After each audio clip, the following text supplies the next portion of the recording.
Good morning. Hello. How are you? I'm looking at the wrong thing. Welcome. Thank you for tuning in or watching later, doing what you do. Just all the way through before we start, remember, if you potentially don't like my opinion on something, it's all cool. Move on. Go somewhere else. Don't give me a hard time. Because if you do, we'll have to snatch a knot in your head because that's really cool. Thumbs up straight away. Don't like it at the end. Take it off. Subscribe if you haven't already. That'd be awesome too. But I just want to go quickly through. There's a few little things. Like, isn't the level of tragedy weird with people? Like a tragedy is a plane crash or something like that, and a tragedy could be something as simple as me during the week breaking my favourite cup, my don't give a cup. Put it down on the coffee table, and the coffee table moved.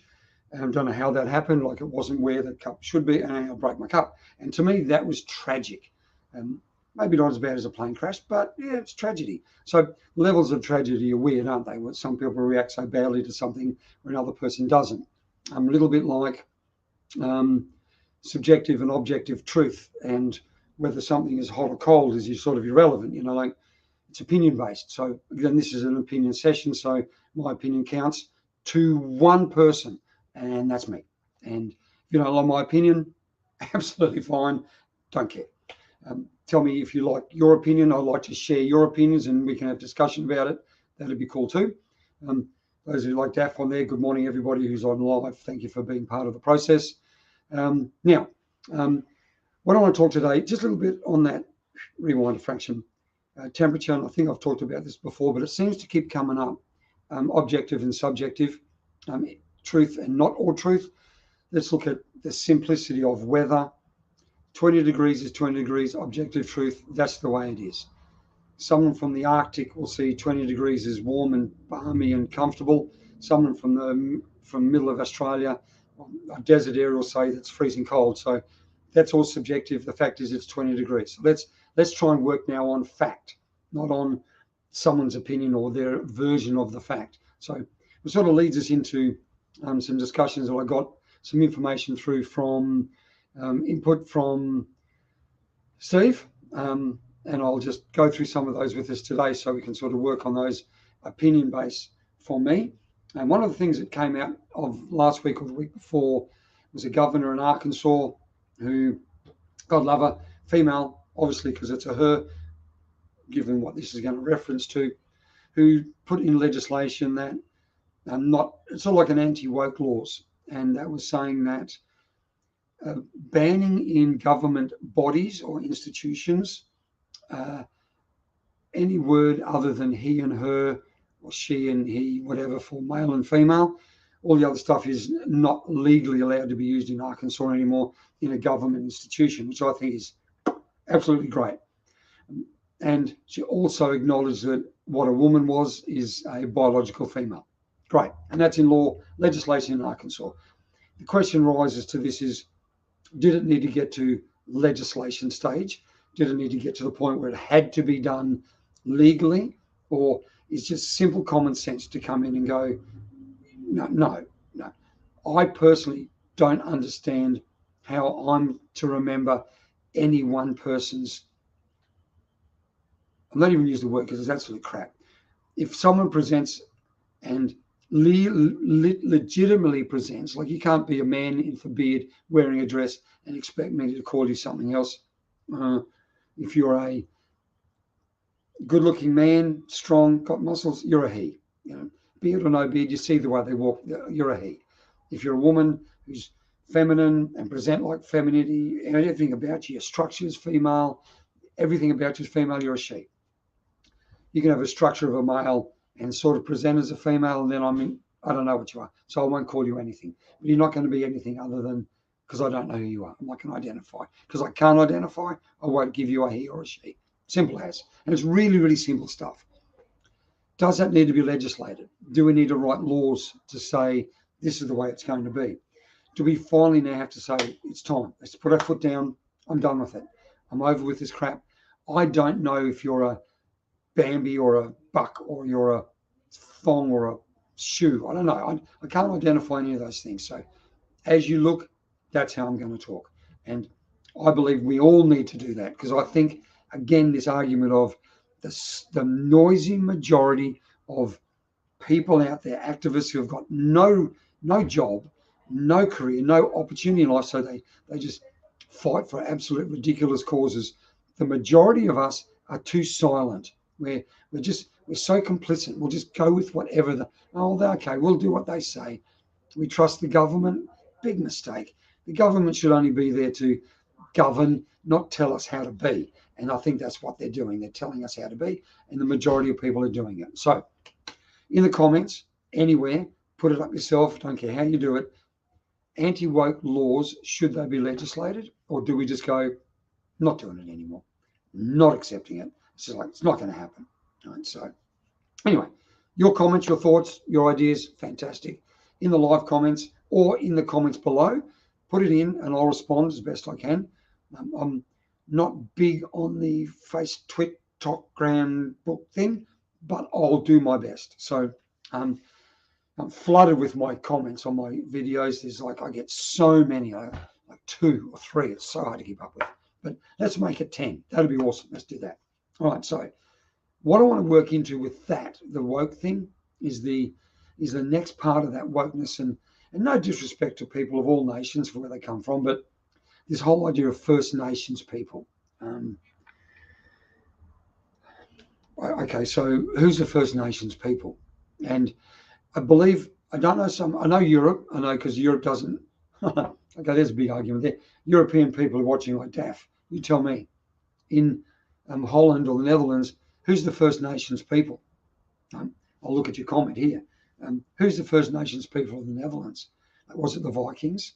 Was it Ug and Ug, the Neanderthals? Was it like who? Was it the Dutch man who came over, put his finger in the dike, or wore the cloak? Like who? Who are the First Nation European people? Africa can say they got a First Nation of black. Australia can say they got Aboriginals, like maybe, and so can American Indians, who can say they've got Americans say they've got the American Indians.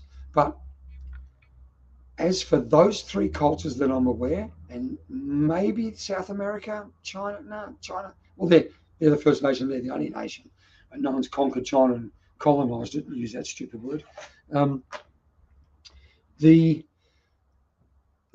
use the 3. Let's use South Africa, Australia, and Northern America that have First Nations people.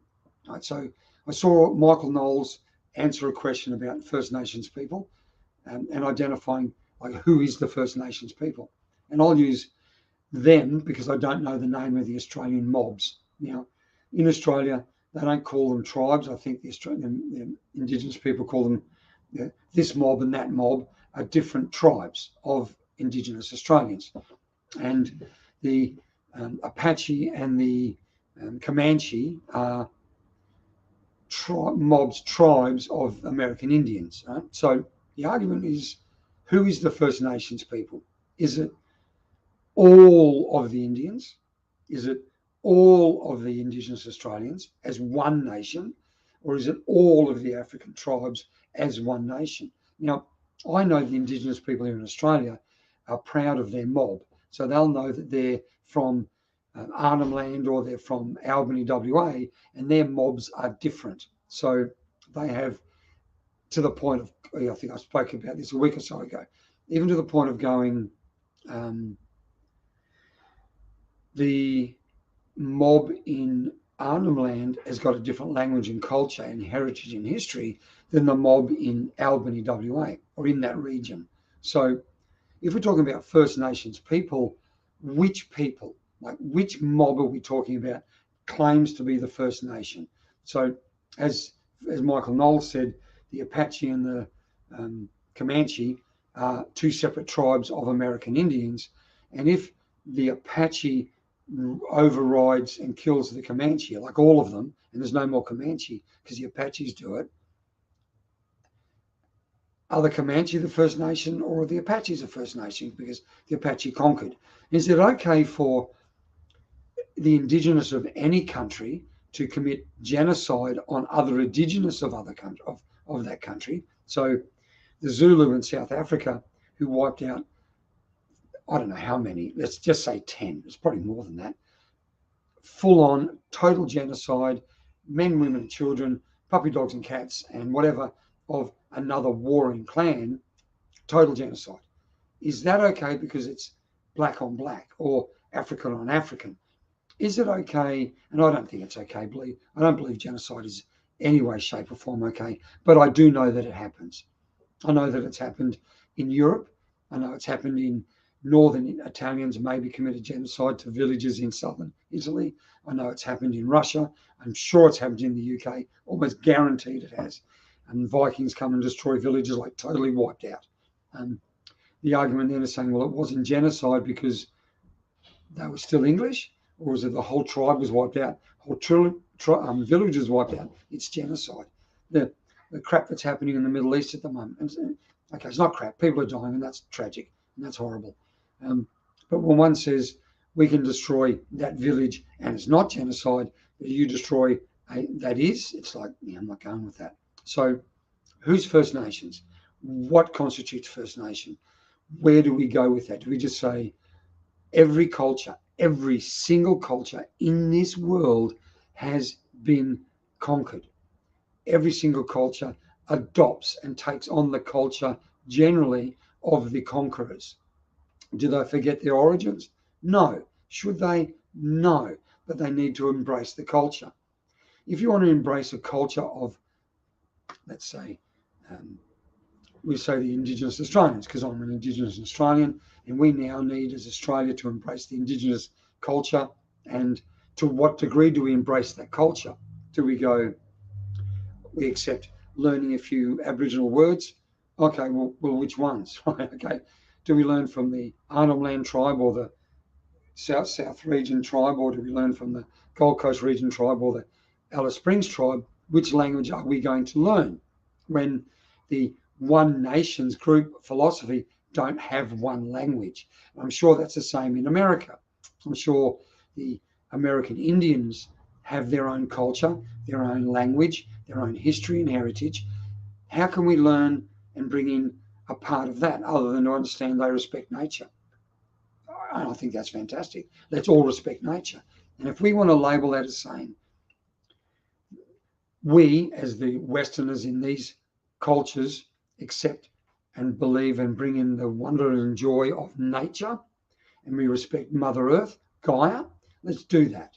And if we want to label that and say, this is an American Indian heritage thing, they respect nature, they hunt when they hunt, they don't hunt for sport, they hunt for food, they fish for food.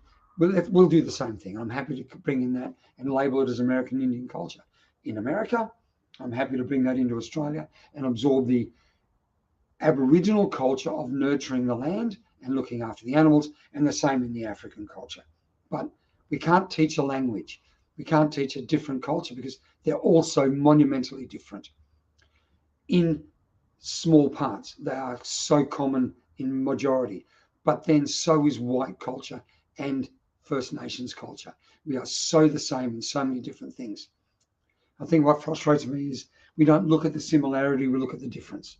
Just look at the similarity. And that goes the same between men and women. We are so much alike, but there are some things that are different.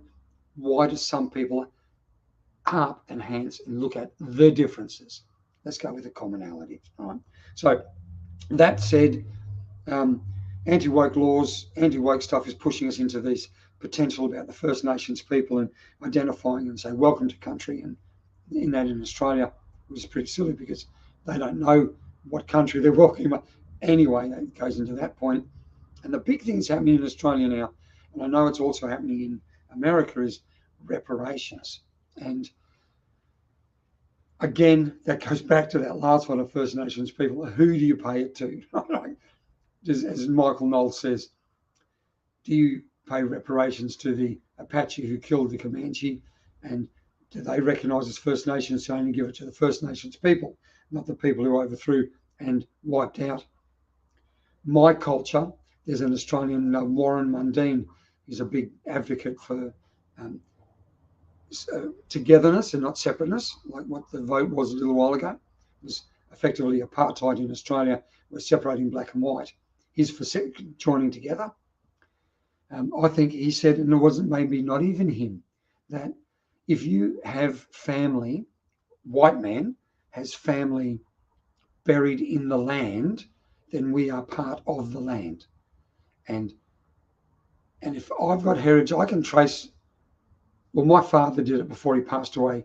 Traced our heritage and our lineage back to the first fleet of people that came and colonised Australia, or part of Australia. So I can go back and say, for 250 years, my ancestors have been part of this land.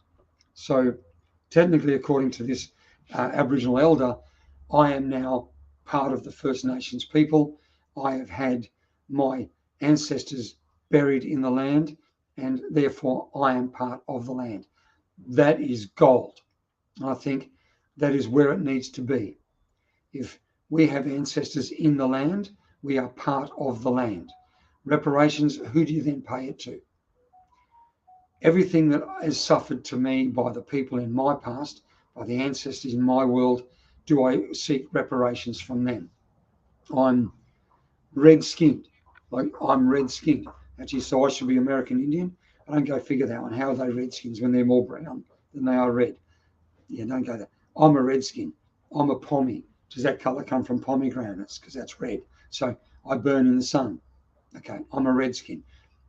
Do I go back to the Vikings? Do I go back to the Greeks that conquered England? Do I go back to Rome, to the Vatican? The Vatican, for all the things they've done over the last 2,000 years and the money they've got behind them. Should we not all in the West go to the Vatican and say, you've created this issue where we are today. We want reparations from you and some of your money and your wealth for our suffering and my heritage. And I'm constantly suffering now from that. Where do we draw the line on reparations? I think woke, fighting for a cause, let's give people money. Who do they take the money from? Do people who move over here from India or from China, who are first generation Australians, pay reparations for something that they're not part of? Like, who does that?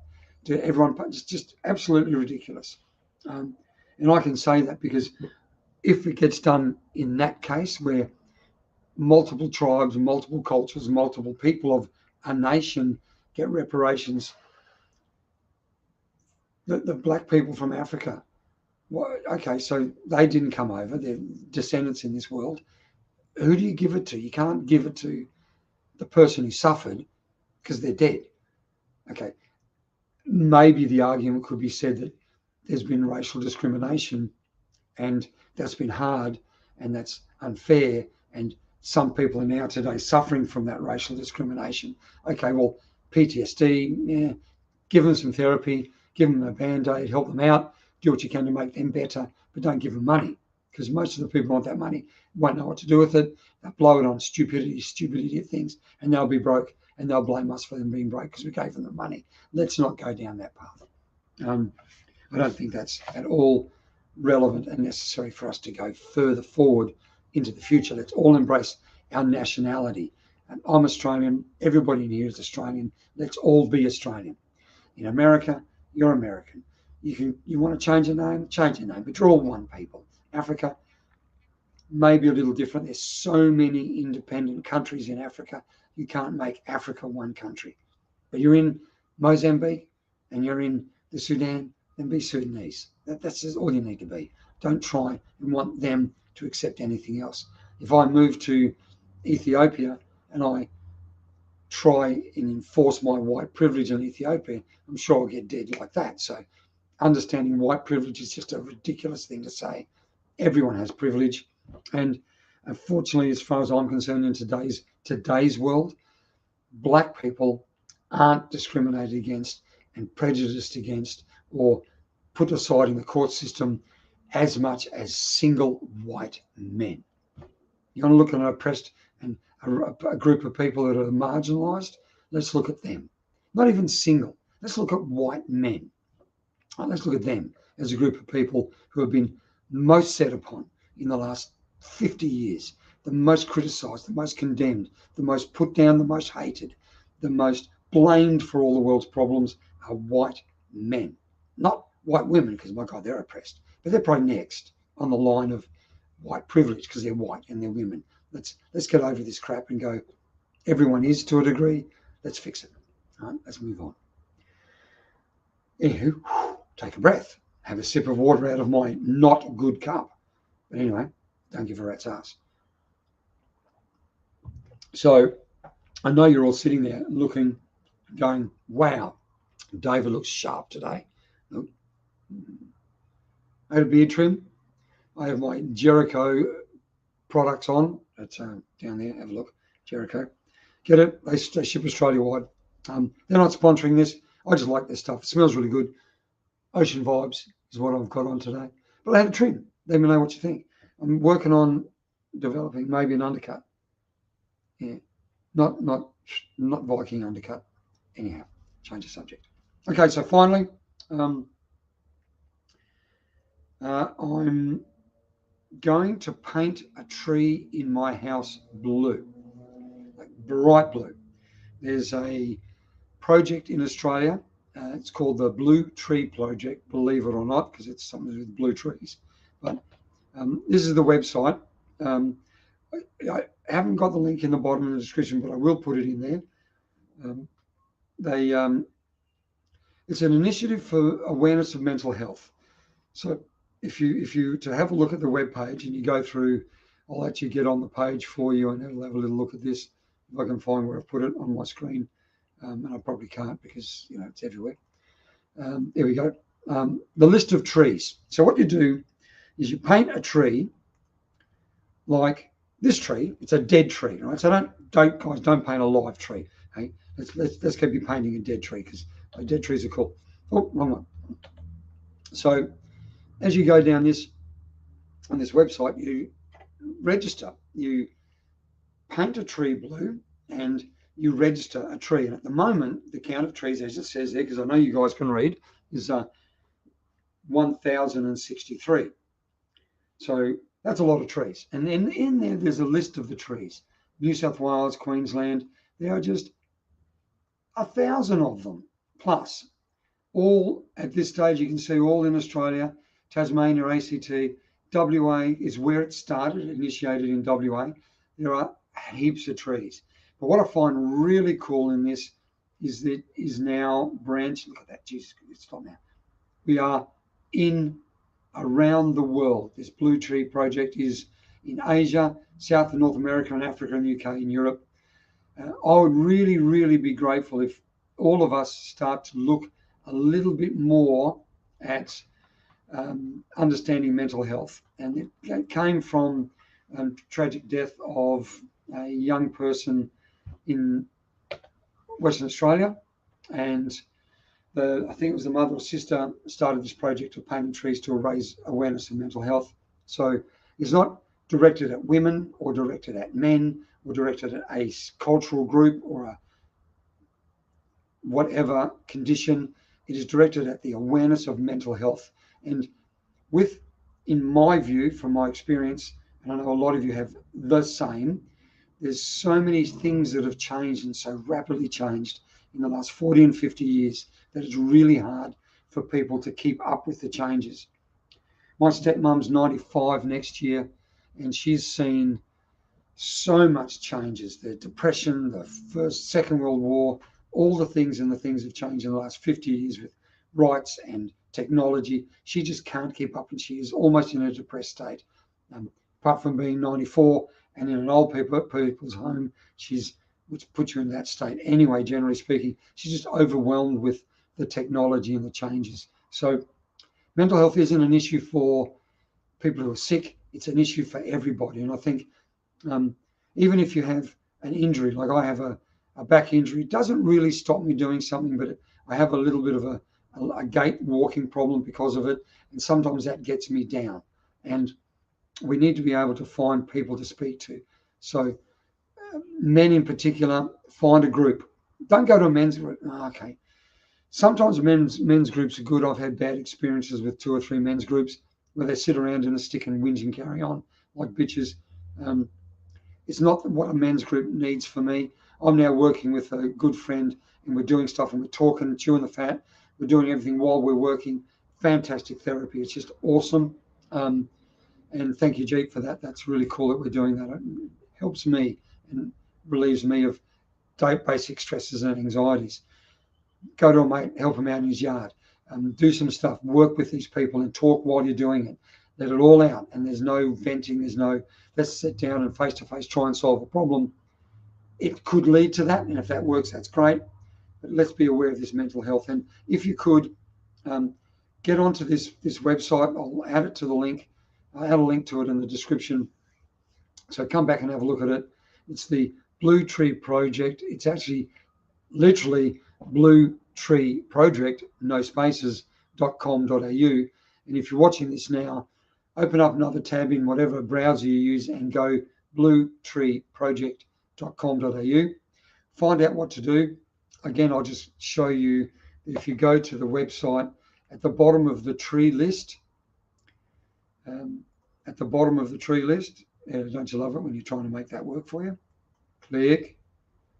You scroll right down to the very bottom, and in there it says, click here to register a tree. And if you go there, you register the tree you've painted. You'll take a photo, put your name, where it was, who painted it, for what reason, and upload the picture and upload the information, and your tree will come into the tree list, and you'll add to this to make it 1064. I myself personally am going down to a place here next to near where we live called Inspiration Paints, and I'm going to ask them to sponsor the Blue Tree Project. I'm going to ask them to supply the paint and a sign that I'll put on my fence that says this paint was supplied by Inspiration Paints and we are supportive of the Blue Tree Project. And if you can get someone in your town or your hardware store or your paint shop to do that, it gives them some credit and advertising, and you get a tree painted. Blue tree, dead blue tree. Find one. Don't just paint it, because there could be county rules or our council rules about it. If it's a farmer, go to his place and say, do you mind if we paint that tree blue?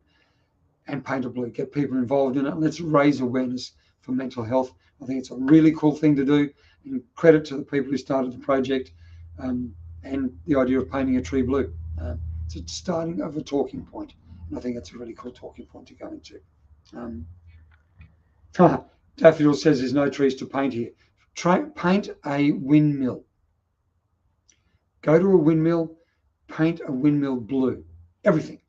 And that could be, it's made of wood, pseudo tree, maybe the Blue Tree Project will see that in the Netherlands there's no trees, paint it anyway. Maybe you've got a white picket fence, maybe make it a blue picket fence. There's got to be something we can do to bring awareness. And people say, even not the whole fence, just a section of it. And then put Blue Tree Project. And someone's going to say, what's that for? And then you tell them, we're raising awareness for mental health. Find something to do. Like we can diversify. It doesn't have to be a literal tree. Daff, come on, let's do it. Okay. I don't think there's anything else I want to say today. Thank you for the input, Bon, for the comments and help me with some ideas for this show today. I want to, we've got a lot to do. Apparently we're moving house. Go figure that.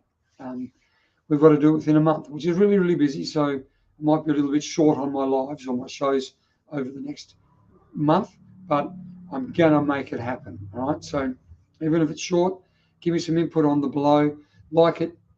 If you think someone else could get some benefit from this, have a look and having a laugh of my comments, my opinions, then that would be good too. Give me some feedback, because I really relish feedback on what you like, whether you like the look, whether you've tried Jericho products or not. Get in there and have a little go with that. I'm going to sign off. So in signing off, peace, love and mung beans. Have an awesome weekend. Enjoy your journey. Do everything you need to do. Remember, I'll get it right. Take responsibility and own your stuff. When you do that, everything's sweet. Guys, have an awesome weekend. Enjoy your life. Enjoy your journey. Peace, love and mung beans.